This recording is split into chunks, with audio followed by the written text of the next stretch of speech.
ಉಡಾಯಿಸೋ ಖಾರ ಬಣ್ಣ ರುಚಿಯನ್ನು ನೀಡುತ್ತದೆ. ಮೆಣಸಿನ ಪುಡಿ ಚಿಂದಿ ಉಡಾಯಿಸೋ ಖಾರ ಬಣ್ಣ ರುಚಿ. ಇವ್ರ ನಡವಳಿಕೆ ಗೊತ್ತಿದೆ ನನಗೆ, ಇವ್ರು ಯಾವ ಥರ ನಡ್ಕೊತಿದ್ದಾರೆ ಅಂತ ಹೇಳಿ. ಇಲ್ಲಿ ಪ್ರಶ್ನೆ ನಾನು ಸರ್ಕಾರಕ್ಕೆ ಕೇಳ್ತಕ್ಕಂಥದ್ದು ಎರಡು ವಿಷಯ. FIR ಅಲ್ಲಿ ಏನು ಬರೆದಿದ್ದಾರೆ? FIR ಅಲ್ಲಿ ನಿಮ್ಮ RCB ಫ್ರಾಂಚೈಸ್ನವರು ಚಿನ್ನಸ್ವಾಮಿ ಕ್ರಿಕೆಟ್ ಸ್ಟೇಡಿಯಂನವರು ಅವರುಗಳ ವತಿಯಿಂದ ಶುಭೇಂದು ಘೋಷ್ ಅಂತ ಹೇಳಿ ಚೀಫ್ ಎಕ್ಸಿಕ್ಯೂಟಿವ್ ಆಫೀಸರು KCAR ಅವರು RCB ತಂಡದ ವಿಜಯೋತ್ಸವ ಕಾರ್ಯಕ್ರಮವನ್ನು 4ನೇ ತಾರೀಕು ಸಂಜೆ ಚಿನ್ನಸ್ವಾಮಿ ಸ್ಟೇಡಿಯಂನಲ್ಲಿ ಆಚರಿಸುವ ಬಗ್ಗೆ ಸೂಕ್ತ ಬಂದೋಬಸ್ತ್ ವ್ಯವಸ್ಥೆಯನ್ನು ಕಲ್ಪಿಸುವಂತೆ. ಅಂದರೆ ಅವ್ರು ಏನು ಹೇಳ್ತಾರೆ, 3ನೇ ತಾರೀಕು ನಾವೇನಾದರೂ RCB ಟೀಮ್ ಗೆದ್ದರೆ 4ನೇ ತಾರೀಕು ನಾವು ಕಾರ್ಯಕ್ರಮ ಮಾಡಬೇಕು. ಅದಕ್ಕೆ ಚಿನ್ನಸ್ವಾಮಿ ಸ್ಟೇಡಿಯಂನಲ್ಲಿ ಪರ್ಮಿಷನ್ ಕೊಡಿ ಅಂತ ಹೇಳಿ ಈ FIR ಕಾಪಿಲಿ ತೋರಿಸ್ಕೊಂಡಿದ್ದಾರೆ.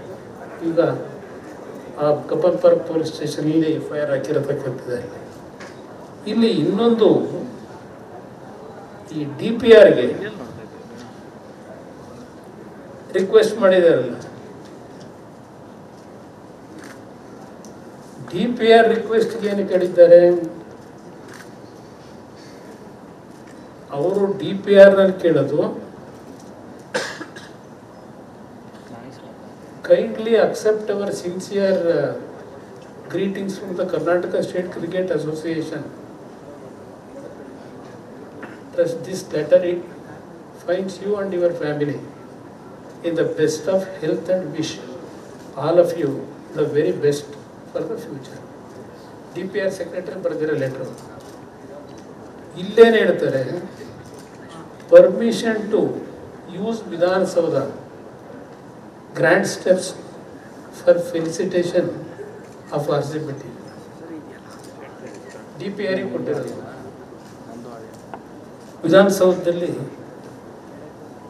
ನಾವು ಮುಂಭಾಗದಲ್ಲಿ ಮಾಡಲಿಕ್ಕೆ ಪರ್ಮಿಷನ್ ಕೊಡಿ ಅಂತ DPRಗೆ. ಈ ಕಂಪ್ಲೇಂಟಲ್ಲಿ KCAR ಸ್ಟೇಡಿಯಂನ ಪರ್ಮಿಷನ್ ಕೇಳಿದೀವಿ ಅಂತಾರೆ. ಅಂದರೆ ಪೊಲೀಸ್ನವರೇ ಬರ್ಕೊಂಡು ಆಗಿದ್ರೆ ಮೊದಲೇ ವಿಧಾನಸೌಧದ ಮುಂಭಾಗ KCAR ಸ್ಟೇಡಿಯಂ ಎರಡು ಕಡೆ ಮಾಡತಕ್ಕಂಥ ನಿರ್ಧಾರ ಮಾಡಿದ್ರ? ಇಲ್ಲಿ ಪ್ರಶ್ನೆ, ಇಲ್ಲೆಲ್ಲ ಬರ್ಕೊಂಡು ಹೋಗಿದ್ದಾರೆ FIR ಕಾಪಿ, ಏನೇನಾಯ್ತು ಅಂತ ಹೇಳಿ. ಪೊಲೀಸ್ ಅಧಿಕಾರಿಗಳು ಬೆಳಗಿನ ಜಾವ 5:15 ಗಂಟೆವರೆಗೆ ಪ್ರಾಮಾಣಿಕವಾಗಿ ಅವತ್ತೇನೋ 3ನೇ ತಾರೀಕು ಮ್ಯಾಚ್ ಗೆದ್ದರು, ಬೆಳಗಿನ ಜಾವ 5 ಗಂಟೆವರೆಗೂ ನಿದ್ದೆಗೆಟ್ಟು ನಮ್ಮ ಪೊಲೀಸ್ ಇಲಾಖೆ ಅಧಿಕಾರಿಗಳು ಪ್ರಾಮಾಣಿಕವಾಗಿ ಕೆಲಸ ಮಾಡಿ ಯಾವುದೇ ಅಹಿತಕರ ಘಟನೆಗಳಿಗೆ ಅವಕಾಶ ಕೊಡಲಿಲ್ಲ. ಬೆಳಗಿನ ಜಾವದವರೆಗೂ ಲಕ್ಷಾಂತರ ಜನ ರಸ್ತೆಗಳಲ್ಲಿ ವಿಜಯೋತ್ಸವ ಆಚರಣೆ ಮಾಡ್ತಾ ಇದ್ರು. ಎಲ್ಲೂ ನಾವು ಅಹಿತಕರ ಘಟನೆಗಳಿಗೆ ಅವಕಾಶ ಕೊಟ್ಟಿಲ್ಲ ಅಂತ ಇಲ್ಲೆಲ್ಲ ಬರ್ಕೊಂಡು ಹೋಗಿದ್ದಾರೆ. ಇದೆಲ್ಲ ಇಲ್ಲಿ ಯಾಕೆ ಪ್ರಾರಂಭ ಆಯಿತು? ಇದು 4ನೇ ತಾರೀಕು ಬೆಳಿಗ್ಗೆ ಪ್ರಾರಂಭ ಆಗಿತ್ತು. ಮುಖ್ಯಮಂತ್ರಿಗಳ ಜೊತೆಯಲ್ಲಿ 24 ಗಂಟೆ ಸೆಕ್ಯೂರಿಟಿ ಪೊಲೀಸ್ ಗನ್ಮ್ಯಾನ್ಗಳಿರ್ತಾರೆ, ಅದು ಬೇರೆ. ಅದು ಜೊತೆಗೊಬ್ಬರು 24 ಗಂಟೆ ಇರ್ತಾರೆ. ನೀವೆಲ್ಲ ನೋಡಿರ್ತೀರಿ, ಗೋವಿಂದ ಗೋವಿಂದ ಅಂತ ಹೇಳಿ ಒಬ್ಬರು ದಿನ ಗೋವಿಂದನ ಭಜನೆ ಮಾಡ್ಕೊಂಡು ಬರೋದೆ. ಅವ್ರ ಕೆಲಸ ಏನು ಅನ್ನೋದು ಗೊತ್ತಿದೆ. ಪೊಲೀಸ್ ಕಮಿಷನರಿಗೆ ಆ ವ್ಯಕ್ತಿ ಫೋನ್ ಮಾಡಿ ವಿಧಾನಸೌಧ ಮುಂಭಾಗದಲ್ಲಿ ಇವತ್ತು ಕಾರ್ಯಕ್ರಮ ಮಾಡೋದಕ್ಕೆ ಪರ್ಮಿಷನ್ ಕೊಡಬೇಕು, ಪೊಲೀಸ್ ಇಲಾಖೆಯಿಂದ ಬಂದೋಬಸ್ತ್ ಮಾಡಬೇಕು ಅಂತ ಹೇಳಿ ಪೊಲೀಸ್ ಕಮಿಷನರ್ ಮೇಲೆ ಒತ್ತಡ ಹಾಕ್ತಾರೆ. ಬೆಳಗ್ಗೆ 7-7:30 ಗಂಟೆ ಪೊಲೀಸ್ ಕಮಿಷನರ್ ಹೇಳ್ತಾರೆ, ಸರ್ ಇಲ್ಲ, ಬೆಳಗ್ಗೆ 5 ಗಂಟೆ 5:15 ಗಂಟೆವರೆಗೆ ನಾವೆಲ್ಲ ಕೆಲಸ ಮಾಡಿದ್ವಿ, ನಿದ್ದೆ ಇಲ್ಲ, ಮುಖ ತೊಳ್ಕೊಂಡಿಲ್ಲ. ಈಗ ನಾವು ಮುಖ ತೊಳಿತಾ ಇದ್ದೀವಿ. ಮತ್ತೆ ನೀವು 2-3 ಕಡೆ ವಿಜಯೋತ್ಸವ ಆಚರಣೆ ಮಾಡ್ತೀವಿ ಅಂದರೆ ಸೆಕ್ಯೂರಿಟಿ ಪ್ರಾಬ್ಲಮ್ ಆಗುತ್ತೆ ಸರ್. ನಿದ್ದೆಗೆಟ್ಟವ್ರು ರಾತ್ರಿ ಇಲ್ಲ.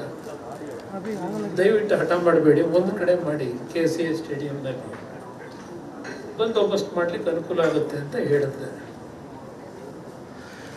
ಅದಕ್ಕೆ ಅವರು ಹೋಗ್ತಾರೆ ಮುಖ್ಯಮಂತ್ರಿಗಳ ಹತ್ರ, ಹೋಗಿ ಕರೆಸ್ತಾರೆ.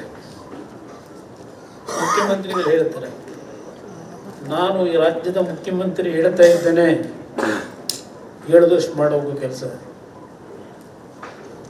ಇದು ಮುಖ್ಯಮಂತ್ರಿಗಳು ಪೊಲೀಸ್ ಕಮಿಷನರ್ಗೆ ಆದೇಶ ಮಾಡೋದು. ಅವ್ರ ವಿಧಿ ಇಲ್ಲದೆ ವಿಧಾನಸೌಧ ಮುಂಭಾಗದಲ್ಲಿ ಸಂಪೂರ್ಣ ಪೊಲೀಸ್ ಇಲಾಖೆಯವರನ್ನು ಸ್ವಲ್ಪ ಹೆಚ್ಚುವರಿಯಾಗಿ ಹಾಕಲಿಕ್ಕೆ ತೀರ್ಮಾನ ತಗೋತಾರೆ.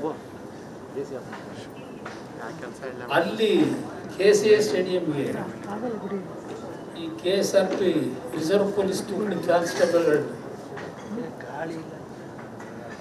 ಇಲ್ಲ, ಅಲ್ಲಿಗೆ ಮಾಡ್ತಾರೆ. ಇವರು ಸೀನಿಯರ್ ಆಫೀಸರ್ ಇಲ್ಲ ಹಾಕತ್ತಾರೆ.